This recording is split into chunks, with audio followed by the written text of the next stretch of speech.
हरे कृष्णा प्रभु जी, दंडवत प्रणाम। हरे कृष्णा प्रभु जी, दंडवत प्रणाम। हमारे कृष्णा प्रभु जी कैसे हैं? वह गुरुदेव की कृपा से एकदम अच्छा हूँ प्रभु जी। गुरुदेव की कृपा आप पे हमेशा बनी रहे। तो आज हमारे प्रभु जी क्या सुना रहे हैं? आज मैं चैप्टर नंबर 9 के 9 श्लोक को समझाने का प्रयास करूंगा। एक एक करके हम 8 श्लोक आपसे समझ चुके हैं प्रभु जी। आज तो 9वां कर आज रहे हैं। आपके मुख से हम श्लोक नंबर 9 का श्रवण करेंगे। तो गुरुदेव का नाम लेते हैं और श्लोक नंबर 9 को आपसे हम सुनते हैं। हाँ, श्रील गुरुदेव की जय, भगवत गीता की जय, श्री कृष्ण भगवान की जय। चैप्टर 9 श्लोक नंबर 9।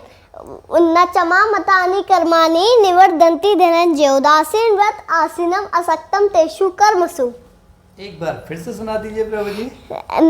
न चमा मतानि कर्माणि निवर्तन्ति धनंजय उदासीन व्रत आसीनम असक्तम तेषु कर्मसु। बहुत अच्छा प्रभु जी, बहुत अच्छे से आपने सुनाया। अब प्रभु जी इसका अर्थ बताने की कृपा करें। मैं अर्थ समझाने का प्रयास करता हूँ प्रभु जी। जी प्रभु जी। पिछले श्लोक में भगवान ने कहा था कि मैं सभी जीवों के कर्मों के हिसाब से पुनः पुनः सृष्टि करता हूँ। 8वें श्लोक में प्रभु, हाँ आपने बिल्कुल ठीक कहा। और भगवान ही सबकी सृष्टि करते हैं ना। भगवान ही सबको बना रहे, क्योंकि उन्होंने कहा कि उनके कर्मों के हिसाब से सृष्टि करते हैं। उन्हें कोई भी कर्म बंधन नहीं बांधते। इस श्लोक में भगवान कह रहे हैं कि उन्हें कोई भी कर्म बंधन नहीं बांधते। जीवों की सृष्टि तो वो कर रहे हैं, भगवान कर्म कर रहे हैं, फिर भी उन्हें कोई कर्म बंधन नहीं बांधते ना। प्रभु जी ये तो बड़ी विचित्र बात है। जब हम कोई कर्म करेंगे तो उसका फल तो मिलेगा। हाँ। तो फिर ऐसा कैसे संभव है कि भगवान जो ये बता रहे हैं, जब भगवान के लिए तो प्रभु जी सब कुछ संभव है। हाँ। पर कर्म करते हुए भी कर्म बंधन में इंसान नहीं बंधता ना। ये तो बड़ी विचित्र बात है प्रभु जी। तो प्रभु जी आप मुझे इसके बारे में जरा थोड़ा सा एक्सप्लेन करके समझाएं। प्रभु जी कर्म फल की इच्छा ही कर्म बंधन का कारण है। क्या कहा प्रभु जी, एक बार फिर से बोलिए। कर्म फल की इच्छा ही कर्म बंधन का कारण है। और भगवान को किसी फल की कोई इच्छा नहीं होती ना, भगवान को किसी भी फल की कोई भी इच्छा नहीं होती, इसीलिए उन्हें कोई भी फल नहीं बांधते, उन्हें कोई भी कर्म नहीं बांधते। ओके प्रभु जी समझ में आ गई बात। मतलब अगर हम फल की इच्छा करेंगे तो ही फल मिलेगा, तभी हमें कर्मों का फल मिलेगा। हाँ। प्रभु जी इसको और किसी एक उदाहरण से आप समझाएं। मैं आपको एक उदाहरण देके समझाता हूँ। जी प्रभु जी। देखिए प्रभु जी, 2 लोग हैं।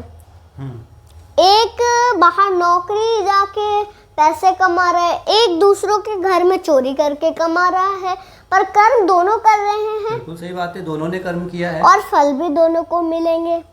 हाँ, एक ने नौकरी करके कमाया तो उसे भी फल मिलेगा, एक ने चोरी किया तो उसे भी फल मिलेगा। पर प्रभु जी ऐसा नहीं है कि दोनों को अच्छे ही फल मिलेंगे। एक ने बुरे कर्म किए तो उसे बुरा फल मिलेगा, एक ने अच्छे कर्म करे तो उसे अच्छा फल मिलेगा। पर फल दोनों को मिलेगा। हाँ। क्योंकि दोनों ने कर्म जरूर करे, उन्होंने फल की इच्छा से कर्म किए। हाँ। कि प्रभु जी तो आप मतलब ये समझाना चाह रहे हैं, गुरुदेव इसमें ये कहना चाह रहे हैं कि कर्म फल की इच्छा ही कर्म बंधन का कारण है। तो प्रभु जी अब तो फिर मतलब हम फल की इच्छा ही ना करें तो ऐसा कैसे पॉसिबल है प्रभु जी? ऐसा कैसे संभव है? जब हम करेंगे कोई काम तो फल की इच्छा तो होगी ही होगी। हाँ। तो फिर उस चीज़ से कैसे बचें कि हम कर्म भी करें और कर्म का फल भी हमें ना मिले? तो प्रभु जी इसका मैं आपको एक सिंपल सा उदाहरण देके समझाता हूँ। तो प्रभु जी पूजा होती है। ठीक है प्रभु जी। तो सुबह सुबह सब साफ सुथरे होके नहा के पूजा करते हैं ना। पूजा करते हैं, हाँ जी करते हैं। खाना हमें सबको ही खाना है जी। तो सबसे पहले भगवान को उसे ऑफर करो। जो खाना बनाया वो उसे भगवान को, ठाकुर जी को ऑफर करो। हाँ। ठीक है। उसके बाद जब उसे लोगे तब एक चीज जरूर ध्यान में आनी चाहिए, वो फिर खाना नहीं वो प्रसाद बन जाएगा और इसी तरीके से हमें फल नहीं मिलेगा। आप ये कहना चाह रहे हैं कि जो भी हम खाना बनाएं वो अपने लिए नहीं ठाकुर जी को ऑफर करने के लिए बनाएं। हाँ। तो हमने अपने लिए नहीं बनाया, ठाकुर जी के लिए बनाया। हाँ। और फिर ठाकुर जी को ऑफर करके अब वो खाना नहीं, अब वो प्रसाद बन गया है, महाप्रसाद बन गया है। उसे पाने से कर्मों का जो उसको बनाने में जो कर्म हुए उसका फल नहीं मिलेगा, नहीं। यही कहना चाह रहे हैं ना। हाँ। ये तो बहुत सिंपल है प्रभु जी। तो इसलिए हमें भगवान को जो भी करें वो भगवान को के लिए करें। खुशी के लिए, भगवान को ऑफर करने के लिए करें। हाँ। इससे वो कर्म भी होगा और उसका हमें फल भी नहीं मिलेगा। हाँ। बहुत अच्छे से प्रभु जी आपने समझाया। इसलिए कहता हूँ प्रभु जी अपने बच्चों को भगवत गीता जरूर सिखाएं। भगवत गीता जरूर सिखाएं, सब अपने अपने बच्चों को भगवत गीता जरूर पढ़ाएं, क्योंकि सभी धर्म के मार्ग पर चलेंगे तभी एक अच्छे समाज का निर्माण होगा। तो आपको इस वीडियो को बाकी छोटे बच्चों में ज़रूर शेयर करें, वो इसे देखेंगे तो छोटे प्रभु जी से बड़े मोटिवेट होंगे। बहुत बहुत धन्यवाद प्रभु जी। हरे कृष्णा, धन्यवाद, प्रणाम।